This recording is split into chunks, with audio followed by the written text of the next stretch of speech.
Welcome student in third semester. अब जब आप थर्ड सेमेस्टर में आ गए हैं तो फर्स्ट ईयर में जो भी कोर्सेस आपने पढ़े थे वो आपके बेसिक थे, जो फिजिक्स, केमिस्ट्री, मैथ्स जो आपने पढ़ा 11th 12th में पढ़ा उसका एप्लीकेशन देखा। नाउ फिजिक्स, केमिस्ट्री, मैथ्स आप जो सिविल इंजीनियरिंग में उसमें अप्लाई करेंगे, जो भी सब्जेक्ट, जो भी कोर्सेस आएंगे। तो आज से आपके जो भी सिविल इंजीनियरिंग रिलेटेड कोर्सेज हैं वो स्टार्ट होंगे। तो अब आप एक्चुअल आपका सिविल इंजीनियरिंग स्टार्ट हो रहा है। और अब आप देखेंगे किस तरह से हम डिफरेंट कोर्सेज को सिविल इंजीनियरिंग में पढ़ते हैं, डिफरेंट फील्ड्स को पढ़ते हैं। अगर आप रोड कंस्ट्रक्शन की बात करते हैं तो वो भी पढ़ेंगे। आप मटेरियल्स के बारे में पढ़ेंगे, डिफरेंट मटेरियल्स को आप किस तरह से हम लेबोरेटरी में कंडक्ट करते हैं, उनका एक्सपेरिमेंट करते हैं, देन उसको हम मटेरियल को कंस्ट्रक्शन के लिए यूज़ करते हैं। आप स्ट्रक्चर्स के बारे में पढ़ेंगे, डिफरेंट बिल्डिंग स्ट्रक्चर्स के बारे में पढ़ेंगे, ब्रिजेस के बारे में पढ़ेंगे, आप एनवायरमेंटल इंजीनियरिंग पढ़ेंगे। तो अभी जो मैं आपका कोर्स स्टार्ट करने जा रहा हूँ दैट इज़ इंजीनियरिंग जियोलॉजी। इसका सब्जेक्ट कोड है 3CE408 और इसमें बेसिकली हम रॉक के बारे में पढ़ेंगे, अर्थ साइंस के बारे में पढ़ेंगे। एंड मेरा नाम आलोक कुमार है और मैं आपको इंजीनियरिंग जियोलॉजी पढ़ाऊँगा।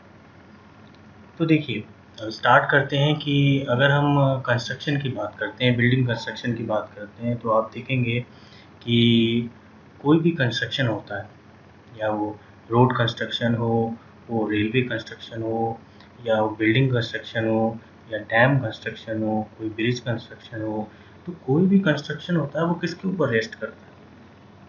सॉइल के ऊपर या रॉक के ऊपर।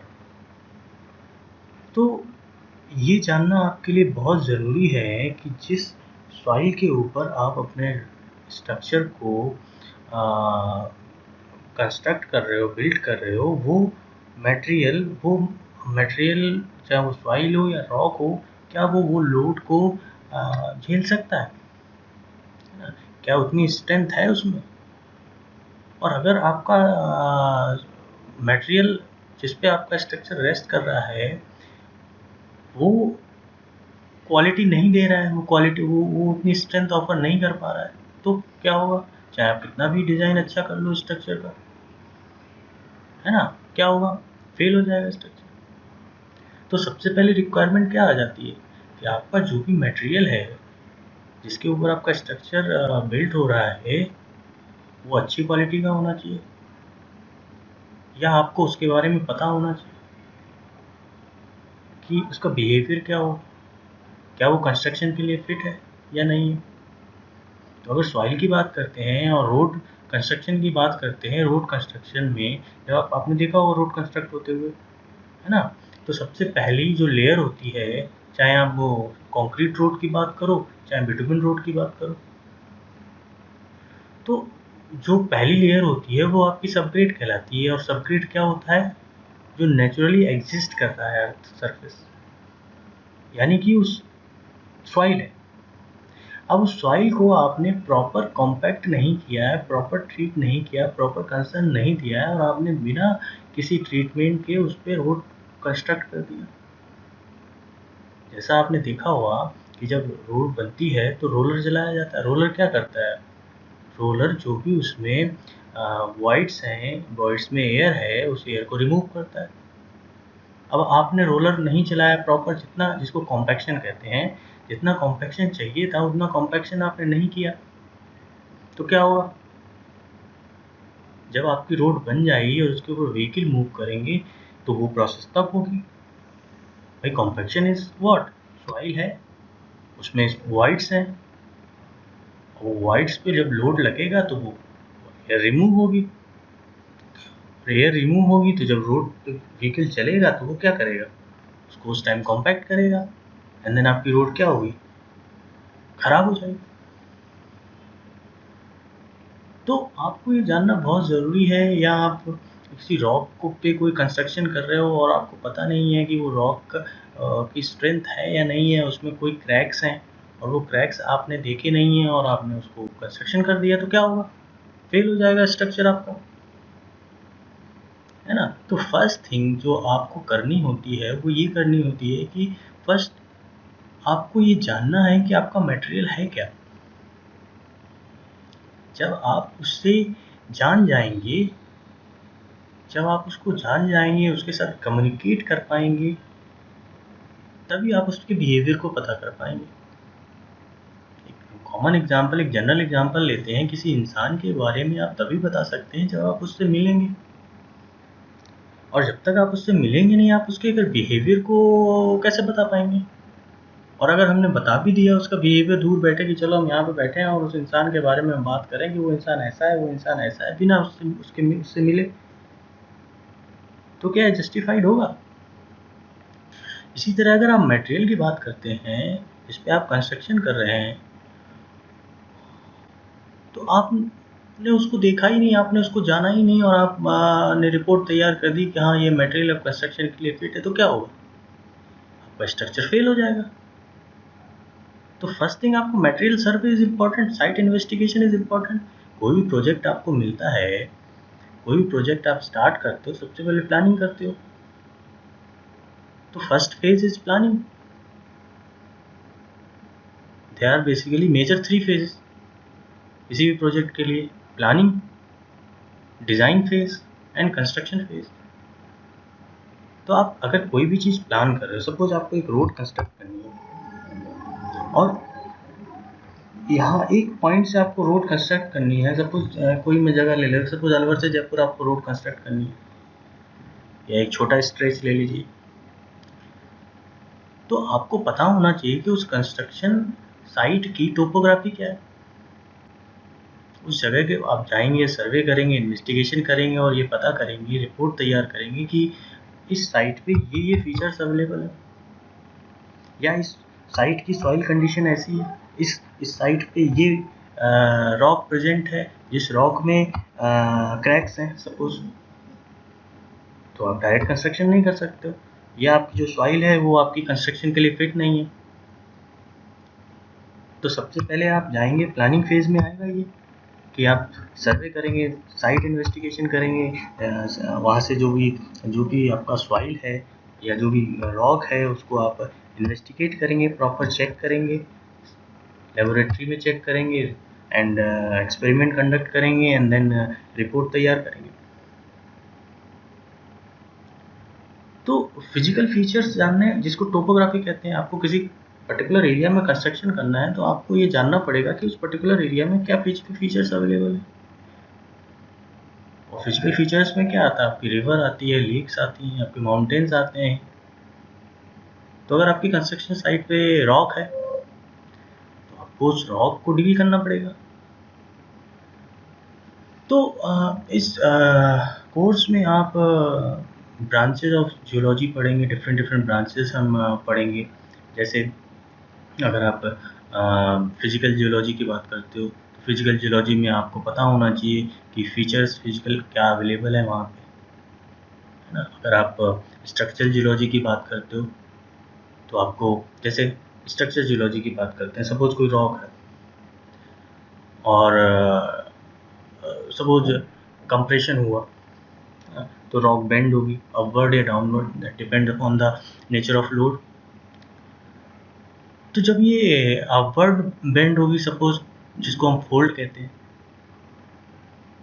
है ना, और ये होगा, तो ये स्ट्रक्चरल फीचर्स है जिसके बारे में आपको पता होना चाहिए, है ना। अगर आप पेट्रोलॉजी की बात करते हैं, जो कि एक ब्रांच है जियोलॉजी की, पेट्रोलॉजी में आप क्या डील करते हैं?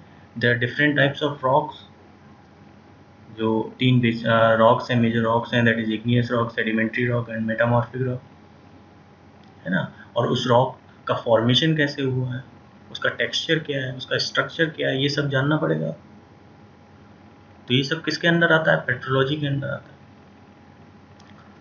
तो ये सारी चीज़ें आपको जानना पड़ेगा। तो हम स्टार्ट करते हैं अपना कोर्स, उसमें डिफरेंट ब्रांचेस के बारे में हम डील करेंगे। तो देखिए, यूनिट फर्स्ट में हम जो पढ़ेंगे, जनरल जियोलॉजी पढ़ेंगे। जनरल जियोलॉजी की बात करते हैं तो इंट्रोडक्शन पे आते हैं। तो जियोलॉजी को अगर हम वर्ड को समझने की कोशिश करते हैं तो जियो और लॉजी को अलग अलग करते हैं। तो geo means earth and logy means study. तो study of earth is actually your geology. तो इसमें जो डेफिनेशन है वो is a branch of science dealing with the study of earth, जैसा कि मैंने बताया, और इसको अर्थ साइंस भी बोलते हैं। तो हम अर्थ के origin, structure, composition and nature of the process को पढ़ेंगे। And there are different branches of engineering geology, है ना। जियोलॉजी की बहुत सारी ब्रांचेस हैं जो यहाँ पे देखिए लिस्ट आउट है। देयर आर 15 ब्रांचेस जो यहाँ पे लिस्ट आउट हैं, तो इनको हम देखेंगे। तो इसमें जो मेजर ब्रांचेस हैं दैट इज़ पेट्रोलॉजी हुआ, स्ट्रक्चरल जियोलॉजी हुआ, फिजिकल जियोलॉजी हुआ, इंजीनियरिंग जियोलॉजी हुआ एंड माइनिंग जियोलॉजी हुआ। ये मेजर ब्रांचेस हैं जिनको हम डिटेल में, जो आपका सिलेबस है उसमें, सिलेबस में भी तो पहला अगर आप यूनिट देख रहे हैं जो कि जनरल जियोलॉजी है, और दूसरा यूनिट आपका जो आएगा, सेकेंड यूनिट जैसे पेट्रोलॉजी आएगा। तो petrology is a branch of geology. And petrology के बाद आपका स्ट्रक्चरल जियोलॉजी आएगा, ठीक है ना, स्ट्रक्चरल जियोलॉजी आएगा। और स्ट्रक्चरल जियोलॉजी के बाद आपका जो लास्ट में आएगा फोटो जियोलॉजी आएगा एंड इकोनॉमिक जियोलॉजी आएगा। तो इस तरह से हम इस सब्जेक्ट को डील करेंगे। तो इस सब्जेक्ट में अगर हम ब्रांचेस की बात करें और मेजर ब्रांचेस की बात करें, तो अगर पेट्रोलॉजी की बात करें तो देखिए पेट्रोलॉजी में आपका जो हम पढ़ेंगे वो क्या है, जैसे स्टडी ऑफ रॉक्स पढ़ेंगे ना। तो रॉक्स की, अब देखिए आपने ज्योग्राफी में पढ़ा होगा कि 3 तरह की रॉक्स होती हैं, है ना। 3 तरह की कौन सी रॉक्स हैं? सेडिमेंट्री रॉक्स है, इग्नियस रॉक है, मेटामॉर्फिक रॉक है। इनका फॉर्मेशन किस तरह से होता है और फॉर्मेशन होने के बाद इनका टेक्सचर कैसा है एंड ऑल्सो स्ट्रक्चर कैसा है। तो ये जो रॉक्स के डिफरेंट रॉक्स के टेक्सचर, स्ट्रक्चर और फॉर्मेशन को जो हम डील करते हैं वो पेट्रोलॉजी के अंदर आता है, ठीक है ना। And also origin of the rocks, है ना। तो अगर आप सेडिमेंट्री रॉक की बात करेंगे तो सेडिमेंट्री रॉक का फॉर्मेशन कैसे होता है ना, on the basis of formation किस तरह का स्ट्रक्चर फॉर्म होता है। तो अगर सेडिमेंट्री रॉक के फॉर्मेशन की बात करें तो अगर आपको याद होगा तो सेडिमेंट्री रॉक सेडिमेंट्स से बनता है। और सेडिमेंट्स क्या होते हैं? अगर आपकी कोई रॉक है और वो डिसइंटीग्रेट हो गई, डिसइंटीग्रेट मतलब टूट गई, ब्रेक हो, और ये डिसइंटीग्रेशन क्यों होता है? डिसइंटीग्रेशन होता है due to weathering action. Weathering क्या होती है? वेदरिंग होती है कि अगर कोई रॉक आपकी है और उस रॉक पे due to some natural agencies like rain और विंड, वो क्या करेगी, उस रॉक को छोटे छोटे पार्ट्स में ब्रेक कर देगी, जिनको हम सेडिमेंट्स बोलते हैं। और फिर वो sediments due to natural agencies transport होंगे from one place to another place and दूसरी जगह पे जाकर डिपॉजिट हो जाएंगे। और ये जो डिपोजिशन होता है, ये डिपोजिशन लेयर्स में होता है। तो ये जो लेयर फॉर्मेशन है सेडिमेंट्स का, इस प्रोसेस से जो रॉक बनती है वो आपकी कहलाती है सेडिमेंट्री रॉक, ठीक है ना। अब इस प्रोसेस के थ्रू अगर आप देखेंगे तो लेयर्स में जो फॉर्मेशन हो रहा है सॉइल का, तो जाहिर सी बात है आप अगर जनरल उस पे जाओगे तो अगर कोई भी स्ट्रक्चर जॉइंट से वीक होता है ना, तो ये जो रॉक होती है ये कंपेयर टू इग्नियस रॉक और मेटामॉर्फिक रॉक, इसकी स्ट्रेंथ उतनी अच्छी नहीं होती है, क्योंकि जब ये ब्रेक होती है तो लेयर्स के अलोंग ब्रेक हो जाती है, फ्रैक्चर हो जाता है इसका। तो इस तरह से सेडिमेंट्री रॉक का फॉर्मेशन होता है। अगर इग्नियस रॉक की बात करें तो इग्नियस रॉक का मतलब क्या है कि जो लावा है आपके अर्थ सरफेस के अंदर, वो जब लावा जो प्रेशर बाहर आता है अर्थ सरफेस पे आता है और ओपन एटमॉस्फेयर में आता है तो वो कूल होता है। तो कूलिंग ऑफ दैट मोल्टेन लावा से क्या होता है, रॉक का फॉर्मेशन होता है, और ये रॉक कौन सी कहलाती है? इग्नियस रॉक कहलाती है। इसी तरह से अगर आप अभी मैं सिर्फ ब्रीफ दे रहा हूँ, अगर मेटामॉर्फिक रॉक की बात करें तो मेटामॉर्फिक जो बना है दैट इज मेटामॉर्फिज्म। और मेटामॉर्फिज्म का मतलब क्या होता है? Change in nature. तो अगर इग्नियस रॉक और सेडिमेंट्री रॉक पे excessive heat and pressure apply हो रहा है तो उस प्रेशर और हीट की वजह से क्या होगा, वो रॉक का नेचर चेंज हो जाएगा। और प्रोसेस से जो रॉक का फॉर्मेशन होता है वो मेटामॉर्फ। तो पेट्रोलॉजी के अंदर जो हम पढ़ेंगे डिफरेंट टाइप्स की रॉक्स पढ़ेंगे। फर्दर इग्नियस रॉक का क्लासिफिकेशन और भी है, वोल्केनिक, हाइपोवेसल एंड प्लूटोनिक। डेप्थ के अकॉर्डिंग इनका फॉर्मेशन होता है और उनको क्लासीफाई किया जाता है।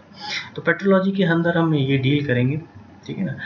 दूसरा, अगर आप बात करें स्ट्रक्चरल जियोलॉजी की, देखिए स्ट्रक्चरल जियोलॉजी में हम क्या पढ़ेंगे, सपोज कोई रॉक है और टेक्टोनिक मूवमेंट की वजह से क्या हुआ कि कंप्रेशन फोर्स लगा, और उस कंप्रेशन फोर्स की वजह से क्या होगा, रॉक बेंड हो जाएगी, अपवर्ड या डाउनवर्ड, ये डिपेंड करेगा नेचर ऑफ लोडिंग पे, है ना।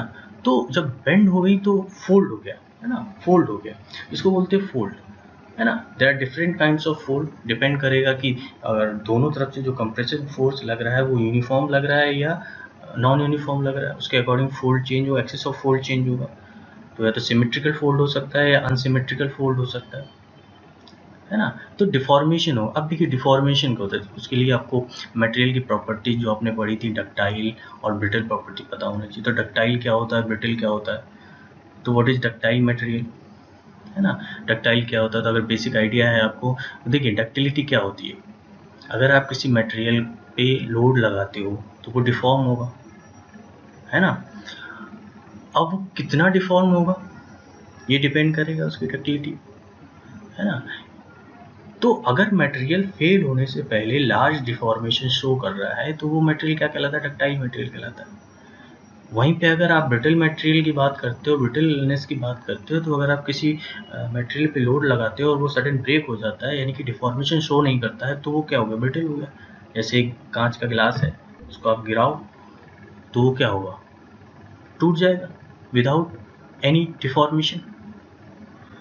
तो अगर आपने रॉक पे फोर्स लग रहा है, कंप्रेसिव फोर्स लग रहा है, तो रॉक बेंड हो रही है ना। रॉक बेंड हो रही है तो डिफरेंट तरह से बेंड हो सकती है along the axis of fold. तो इस तरह से हम फोल्ड एंड ऑल्सो फॉल्ट के बारे में पढ़ेंगे, एंड जॉइंट्स के बारे में पढ़ेंगे, एंड कन्फर्मिटीज के बारे में पढ़ेंगे। तो ये आप स्ट्रक्चरल जियोलॉजी के अंदर पढ़ेंगे, जो आपका यूनिट 3 का पोर्शन है। नेक्स्ट अगर हम बात करें मेजर ब्रांच की, तो फिजिकल जियोलॉजी है। It deals with the geological processes which bring out changes in crust and upon the earth surface। तो आपके अर्थ सरफेस पे क्या क्या फीचर्स अवेलेबल हैं और उनका फॉर्मेशन कैसे हुआ, कि सपोज वैली का फॉर्मेशन कैसे हुआ, या रिवर्स का फॉर्मेशन, रिवर का फॉर्मेशन कैसे हुआ, लेक का फॉर्मेशन, जैसे कुछ लेक तो आपके नेचुरल होती हैं, कुछ आर्टिफिशियल होती हैं। तो अगर सपोज अर्थ सरफेस पे वाटर फ्लो, रिवर फ्लो हो रही है, सपोज एक रिवर ओरिजिन से फ्लो होके आ रही है, माउथ से फ्लो होके आ रही है, तो वो जिस सरफेस पे फ्लो कर रही है अपने साथ वो पार्टिकल, सरफेस के पार्टिकल्स को भी इरोड करके ले जाएगी, सरफेस के पार्टिकल को हटा देगी। तो ये प्रोसेस लॉन्ग टाइम चलती रही, जो में भी डिप्रेशन क्रिएट हो जाएगा। तो हमें ये पता होना चाहिए टोपोग्राफी क्या है ना। तो टोपोग्राफी एंड जो फीचर्स हैं अर्थ सरफेस के, वो हम फिजिकल जियोलॉजी में डील करेंगे, है ना। एंड ऑल्सो हाइड्रो जियोलॉजी की बात भी करेंगे, है ना। तो जियोलॉजिकल इसमें ग्राउंड वाटर टेबल की पोजीशन क्या है ना, वो आपको पता होना चाहिए। वो आपके, अगर आपको ग्राउंड वाटर की पोजीशन पता है तो आपको जब आप वाटर सप्लाई की बात करते हैं तो वहाँ पे आपको एग्जैक्ट लोकेशन पता होनी चाहिए कि आपकी वाटर टेबल की एग्जैक्ट लोकेशन क्या है ना। तो एंड ऑल्सो माइनिंग जियोलॉजी की बात करेंगे। तो इस तरह से हम मेजर ब्रांचेस को हमने डिस्कस किया है ना। और इनको आप जब आगे यूनिट्स में आएंगे तो इनको डिटेल में हम डिस्कस करेंगे, है ना। ओके, नेक्स्ट हम बात करते हैं स्कोप ऑफ जियोलॉजी की। देखिए, आप कोई कंस्ट्रक्शन जब करते हैं तो आपको क्या रिक्वायर्ड होता है, ठीक है। कंस्ट्रक्शन मटेरियल आपका साइट पे कौन सा है, अगर आप कोई बिल्डिंग बना रहे हो तो उस बिल्डिंग में कौन सा मटेरियल आपका यूज़ हो रहा है ना। या अगर आप हाईवे बना रहे हो तो आपको जो मटेरियल है, सपोज मैंने आपको बताया कि जो सॉइल है वो आपकी फिट है फॉर कंस्ट्रक्शन ऑफ हाईवे, है ना। एंड ऑल्सो मैंने आपको बताया कि देयर आर 3 फेजेस जो कंस्ट्रक्शन में आप किसी प्रोजेक्ट में डील करते हैं। That first one is planning stage, second one is design phase, and third one is construction phase. तो प्लानिंग फेज में आपको ये सारी डिटेल आपको लेनी पड़ेगी कि आपका जो भी कंस्ट्रक्शन साइट है उस पर जाना पड़ेगा एंड इन्वेस्टिगेशन करना पड़ेगा, है ना। देन आप डिज़ाइन फेज पे जाएंगे और डिज़ाइन फेज जब कंप्लीट कर लेंगे देन आप कंस्ट्रक्शन फेज पे जाएंगे, ठीक है। तो ये सिविल इंजीनियरिंग में क्या स्कोप है, अगर आप कोई कंस्ट्रक्शन करते हैं तो उस कंस्ट्रक्शन साइट पे आपको जो भी आपका मटेरियल है, सपोज रॉक है, वो रॉक कंस्ट्रक्शन के लिए फिट है या नहीं है, या उसमें कोई ऑल्ट्रेशन रिक्वायर्ड है। सपोज मैं एक बात करता हूँ कि अगर कोई ऐसी सॉइल है जिस पे आप डायरेक्ट कंस्ट्रक्शन नहीं कर सकते हैं तो आपको क्या करना पड़ेगा, उसको ट्रीट करना पड़ेगा। अगर कोई रॉक है और उसमें क्रैक्स हैं या कोई स्ट्रक्चरल फीचर्स अवेलेबल हैं, जैसा मैंने ऊपर डिस्कस किया, फोल्ड या फॉल्ट है, तो क्या आप डायरेक्ट कंस्ट्रक्शन कर सकते हैं? नहीं कर सकते हैं, तो आपको उसको ट्रीट करना पड़ेगा। तो इसके लिए आपको जियोलॉजी की नॉलेज होनी चाहिए। एक सिविल इंजीनियर को जियोलॉजी की नॉलेज ज़रूर होनी चाहिए, ठीक है ना। जियोलॉजी, मैं ये नहीं कह रहा कि आप स्पेशलिस्ट हैं इसमें, उसके लिए जियोलॉजिस्ट है जो स्पेशलिस्ट है इसमें, बट एक आइडिया होना चाहिए जियोलॉजी के बारे में। इसीलिए ये सब्जेक्ट आपके लिए बहुत इंपॉर्टेंट है। सपोज अभी आप प्लेन एरिया में कंस्ट्रक्शन कर रहे हैं तो आपको जो भी मटेरियल आएगा, जो बेसिक, वो आपका सॉइल आएगा, तो वो आप सॉइल मैकेनिक्स डील करते हो, बहुत ही इंपॉर्टेंट सब्जेक्ट है। बट आप कोई ऐसी जगह पे कंस्ट्रक्शन कर रहे हो जहाँ पे रॉक है और आपको उसके बारे में कोई आइडिया नहीं है, ठीक है ना। तो आपको इसीलिए इस सब कोर्स का इम्पोर्टेंस है आपके लिए, सिविल इंजीनियर के लिए, कि आपको एक आइडिया होना चाहिए जियोलॉजी के बारे में।